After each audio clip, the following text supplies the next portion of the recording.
My name is Aljamain the Funk Master Sterling. I'm from Uniondale, New York. I'm here in Shanghai, China. And I'm here to fight and compete for the UFC.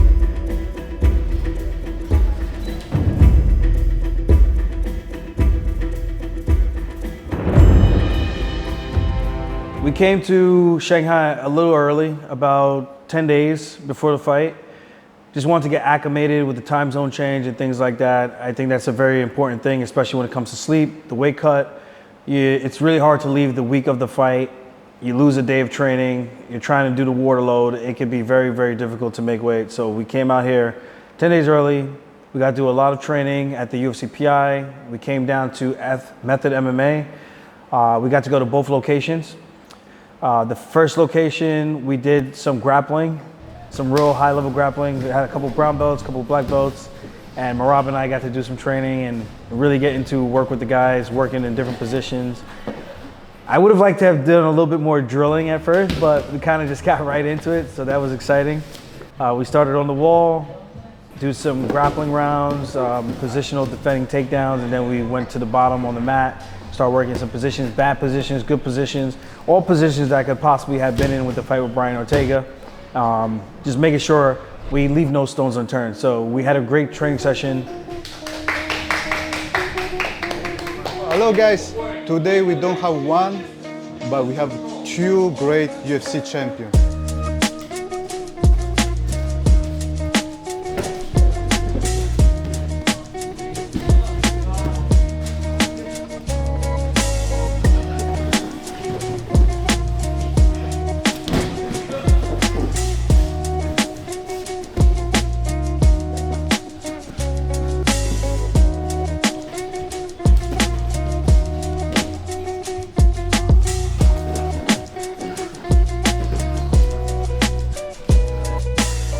Losing is very, very hard.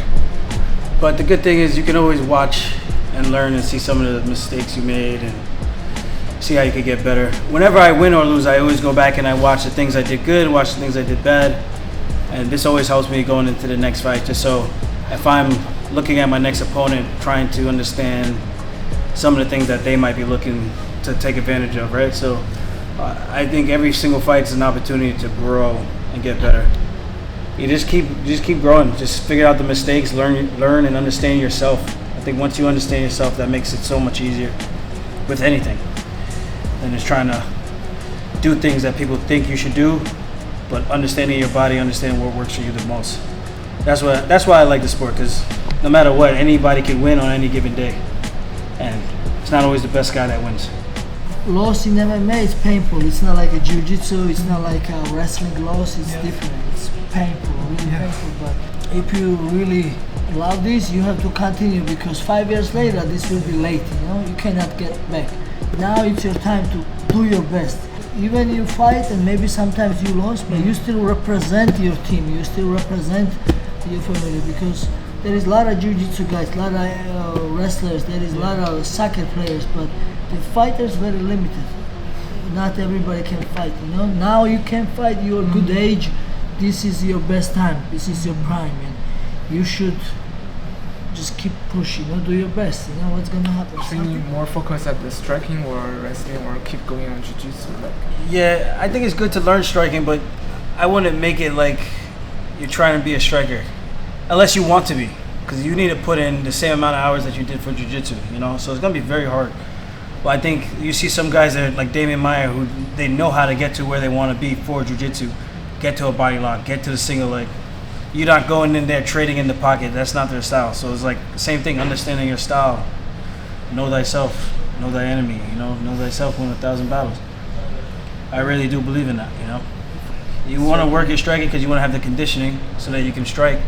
But for the most part, you want to stick to what got you, or what you're really, really good at. Like for me, I'm always going to use my wrestling, you know.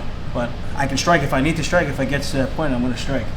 But if I don't have to, I'm going to use what I'm really, really good at. And you're going to get some people that's going to judge and say, well, you don't have any striking. Who gives a shit? Did you win? Did you win? Yeah. That's the most important thing. Just focus win, you know. A good jab, a good 1-2, 1-2 shoot, 3-2 shoot, jab fake, jab shoot. You don't have to go crazy. You really don't. It's very simple. When you break down fighting, it's not as complicated. You just gotta make sure you have a good gas tank like this. I think the biggest thing is don't be afraid to lose in the room. Sometimes some guys get to a position, they won't do anything. They would just hold on and stay one thing. I'm like, brother, this is bullshit training, you know? You can put yourself in bad position, start from bad position. See me, I start from turtle, I start from side control, I start half guard. I put myself in bad positions. Because how are you gonna know if it's gonna work if you ever get there? How was the training with UFC champion? Yeah, amazing, really technique, and it's really good. It's the gas tank. Hope next time we have the chance to train together. Character is very strong, I think, and technique, yeah, also very good. Very happy can with him, with the two guys training.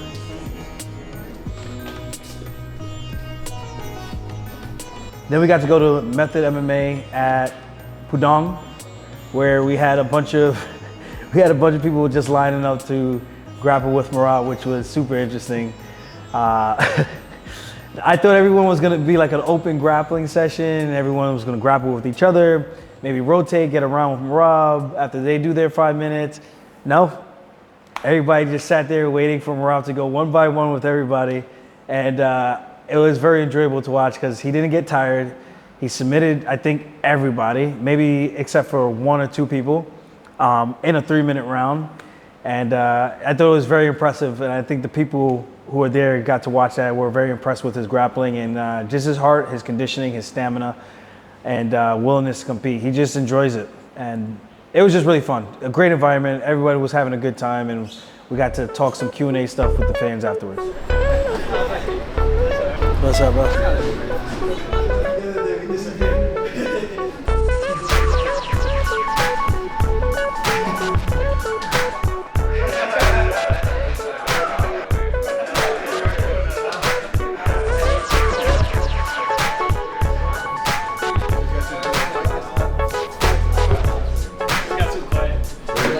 WhatsApp's not working, Google Maps not working, Instagram, Facebook. But yeah, we figured out the apps a little bit, so it's made it a little bit nicer for us to travel, get around, actually see some things. Whenever I have an opponent, I like to know what they're good at. Okay. Because then it kind of helps me know what parts of my game I want to stick to. Because then if I'm really good at something, but then he's also really good at that position, let's say if it's a grappling position, I like to shoot head outside singles. For instance, I'm fighting Brian Ortega. He has a really good left side guillotine. Right. So a lot of my single leg attacks is like, for me not to know that going in is probably a mistake, right? So it's how do I get to my takedown positions without putting myself in too much risk where he's really, really strong.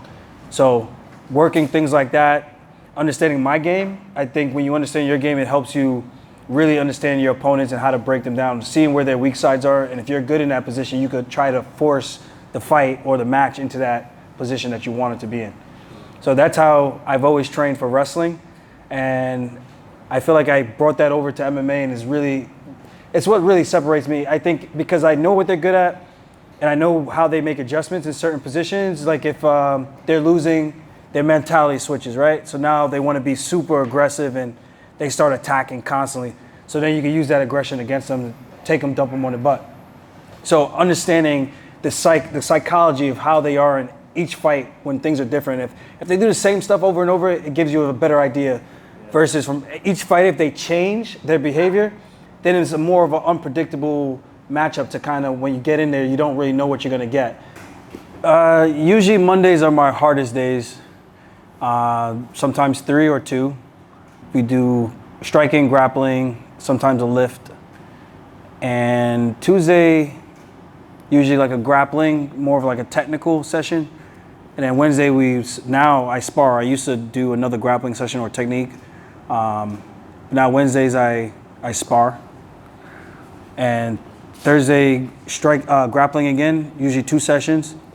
And then Friday is usually 2 sessions. Striking in the morning, and then sometimes grappling at night or striking again at night. Like a light pad work session, maybe like 20 minutes. And then Saturday we spar.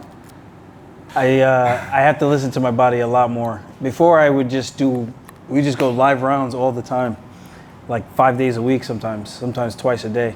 But now I'm older, more experienced. My body doesn't recover as fast. So if I need 2 days, I'll take Saturday, Sunday and recover.